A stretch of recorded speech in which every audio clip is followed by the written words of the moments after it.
বৈষম্য বিরোধী ছাত্র আন্দোলন ফেলানি দিবস উপলক্ষে একটি আলোচনার আয়োজন করেছিল এবং ফেলানি হত্যা থেকে ডামি নির্বাচন, কেড়ে নেওয়ার স্বাধীনতা, এই শিরোনামে এই আলোচনাটি অনুষ্ঠিত হয়। এবং সেখানে কিন্তু বক্তারা বলেছেন, ভারত যদি বাংলাদেশের সঙ্গে একটি ভারসাম্যপূর্ণ সম্পর্ক চায় তাহলে অবশ্যই শেখ হাসিনাকে ফিরিয়ে দিতে হবে। হাসিনাকে ফেরত দেওয়ার দাবির উপর ভিত্তি করে ভারসাম্যমূলক সম্পর্কের সূচনা হতে পারে। আর তাকে যদি রাষ্ট্রীয় প্রোটোকলে ভারতে রেখে দেওয়া হয় তাহলে বাংলাদেশের জনগণের সঙ্গে আর দিল্লির কোনো সম্পর্ক হবে না। আমার মনে হয় বৈষম্য বিরোধীদের এই কথা আমি পুরোপুরি সমর্থন করি। এবং আপনি জানেন যে গতকাল আমাদের সেই ডামি নির্বাচনেরও 1 বছর, আমরা ওই 7 জানুয়ারি আমাদের খুব মনে আছে 24 সালে কি অদ্ভুত কায়দায় একটি গণতন্ত্রকে ধ্বংস করা হলো, নির্বাচনী ব্যবস্থাকে ধ্বংস করা হলো, মানুষের ভোটাধিকার নিয়ে মানে মশকরা করা হলো। এখন আপনার দেখেন ফেলানি হত্যা, সীমান্ত হত্যা, নির্বাচনে ভারতের হস্তক্ষেপ এবং নির্বাচনহীন বাংলাদেশকে একটি জায়গায় ঠেলে দেওয়া। একটি দেশকে যদি আপনি ধ্বংস করতে চান, তার কিন্তু ব্রিজ, সেতু, কালভার্ট ধ্বংস করা না, তার গণতান্ত্রিক ব্যবস্থা ধ্বংস করা, যেটি ভারত করেছে, যেটি আওয়ামী লীগ করেছে এবং জাতীয় পার্টি বা অন্য সহযোগীরা করেছে। এই অপরাধে অভিযুক্ত হতে হবে ভারতকে এবং আওয়ামী লীগকে তো বটেই। এখন এই ইস্যুগুলো কিন্তু আমাদের ছিল, তার সঙ্গে যুক্ত হলো শেখ হাসিনাকে আশ্রয় দেওয়া। এখন আপনি দেখুন আমাদের দেশের প্রধান গণহত্যাকারী এবং তার টপ কমান্ডাররা ভারতে আশ্রয় নিয়েছে, তারা তাদের ট্রাভেল পাস জোগাড় করেছেন, তারা তাদের ভিসা এক্সটেন্ড করেছেন। এটি কিন্তু বাংলাদেশ রাষ্ট্রের সাথে অত্যন্ত অসহযোগিতা। আপনি এই কাজ করতে পারবেন না এবং মুখে বলবেন যে আমরা সৌহার্দ্যপূর্ণ সম্পর্ক চাই, এটি কখনোই সম্ভব হবে না। শেখ হাসিনাকে ফিরিয়ে দেওয়া ছাড়া ভারতের সাথে সংলাপের কোনো সুযোগ নাই, কেননা এটি এই মুহূর্তে বাংলাদেশ রাষ্ট্রের সবচেয়ে বড় দাবি। আমরা হাসিনাকে ফেরত আনতে চাই, তার বিচার করতে চাই। বাংলাদেশের দেখুন সংস্কার কি হবে, নির্বাচন কি হবে, কারা ক্ষমতায় যাবে, এগুলো সব পরে।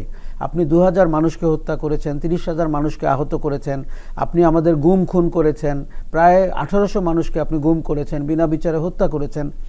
এই বিচার যদি আমরা করতে না পারি, আমরা কিন্তু ইতিহাসের কাছে দায়বদ্ধ থাকব এবং আমরা কিছু যে মানুষরা জীবন দিয়েছে তাদের কাছে বেঈমান জাতি হিসাবে উপস্থাপিত হব। আমরা আইনের শাসন চাই, আমরা শেখ হাসিনার যে শাসন ছিল তার পাল্টা আইনের শাসনটি দেখতে চাই। তার মানে আওয়ামী লীগের বিচার করে, গণহত্যাকারীদের বিচার করে এই শাসনটি আমরা প্রণয়ন করতে চাই। ভারতকে সহযোগিতা করতে হবে বাংলাদেশ রাষ্ট্রের এই অভিপ্রায়ের সাথে। ওই আলোচনার সভায় একজন বক্তা বলেছেন যে 2013-14 সালের প্রগতিশীল বনাম মৌলবাদী রাজনীতি আবার বাংলাদেশে নিয়ে আসার চক্রান্ত চলছে, ষড়যন্ত্র চলছে, এটাকে অবশ্যই নস্যাৎ করে দিতে হবে। তিনি বলেন যে আমাদের মধ্যে বিভিন্ন মতানৈক্য থাকবে, বিভিন্ন রাজনৈতিক দল ও পক্ষ তাদের নিজেদের রাজনীতি করবে, কিন্তু আমরা আশা করব সামনের দিনে সবার রাজনীতি হবে জনগণপন্থী ও বাংলাদেশপন্থী। আপনি প্রায় এই কথা বলে থাকেন যে বাংলাদেশপন্থী। এই প্রশ্নগুলো উঠেছে এই কারণে যে আমরা লক্ষ্য করছি যে বৈষম্য বিরোধী ছাত্র আন্দোলন নয় শুধু, যারা এই স্বৈরাচারের বিরুদ্ধে ছিলেন মাঠে দীর্ঘদিন ধরে, সবার মধ্যে এখন কেমন জানি এক ধরনের একটা অনৈক্যের সুর। এই কারণে উনি এই কথাটা বলার চেষ্টা করেছেন হয়তো, যে জনগণপন্থী হতে হবে এবং বাংলাদেশপন্থী, তারপরে যার যার মতামত। দেখুন আমি একটা কথা প্রায় বলি এবং বাংলাদেশপন্থী বটে, বাংলাদেশের পক্ষের সরকার থাকবে, বাংলাদেশের পক্ষের রাজনৈতিক দল থাকবে, আমাদের নীতি প্রণয়ন হবে দেশকে ভালোবেসে। এবং এটি বলতে বলতে আমি প্রায় বলি আমি বাংলাদেশের দালাল, কেননা আমাদের এখানে কে ভারতের দালাল, কে পাকিস্তানের দালাল এগুলো বলা হয়, কিন্তু আমাদের একটা পরীক্ষা দিতে হবে আমরা দেশের দালাল হতে পারি কিনা দেশের স্বার্থে। এই যে ভারতকে আওয়ামী লীগ যে সুবিধাগুলো দিয়েছিল, আমরা তখনও সমালোচনা কেন করেছি? আমরা তো ভারতের কাছ থেকে হিস্সা পেতে চাই, আমরা শুল্ক পেতে চাই, আমি ট্রানজিট দিতে চাই, কিন্তু বিনিময়ে আমি অর্থ পাচ্ছি কিনা। গত সরকারটি বাংলাদেশের স্বার্থকে বিকিয়ে দিয়েছে তাদের লেজিটিমেসির জন্য, যেহেতু তারা ভোটের মাধ্যমে ক্ষমতায় ছিল না, অতএব ভারত তাকে নিশ্চিত করেছে যে সে লেজিটিমেসি পাবে, কিন্তু এটি তো দুই দেশের সম্পর্ক হতে পারে না। দেখুন গত সরকারটি কি করেছে, গত সরকারটি বিভাজনের রাজনীতি করেছে।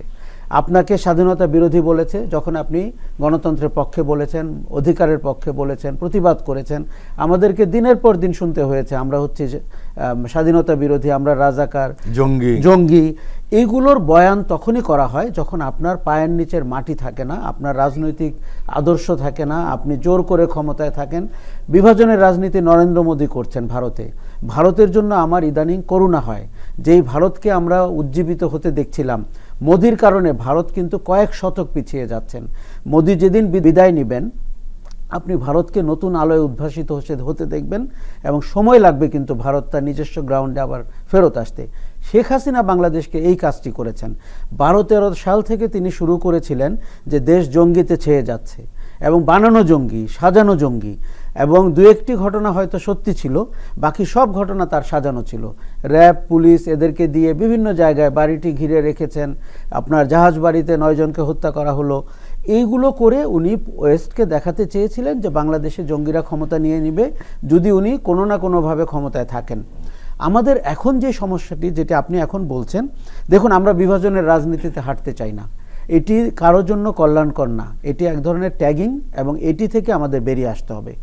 রাজনীতিতে মতপার্থক্য থাকবেই, আপনি আমি দুটি বিষয়ে আলাদা মত পোষণ করব, কিন্তু তার মানে কিন্তু আমরা রাজনীতির যে মানে পাটাতনটি সেটি যেন নষ্ট না করে ফেলি। আমাদেরকে নিয়ন্ত্রিত মাত্রায় একটা লেভেল পর্যন্ত বুঝতে হবে যে বিভাজনের রাজনীতি কত দূর যাবে। আপনি যদি দিনের শেষে বাংলাদেশের রাষ্ট্রে সার্বভৌমত্বে বিশ্বাস করেন এবং এই রাষ্ট্রের অগ্রগতিতে বিশ্বাস করেন, তাহলে আপনি জানবেন কোথায় থামতে হবে।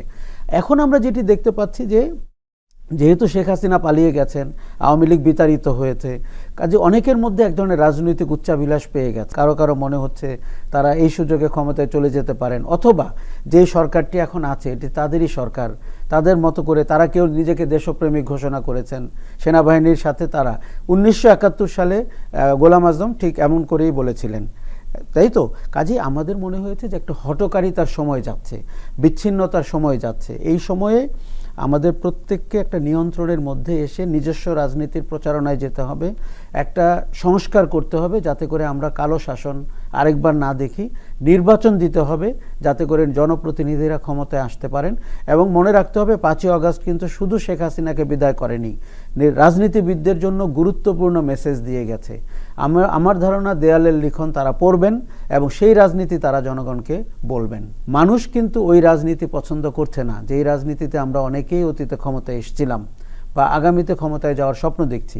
এখন দেখুন, বৈষম্য বিরোধীরা একটি রাজনৈতিক শক্তি হোক, এটি আমি চাই।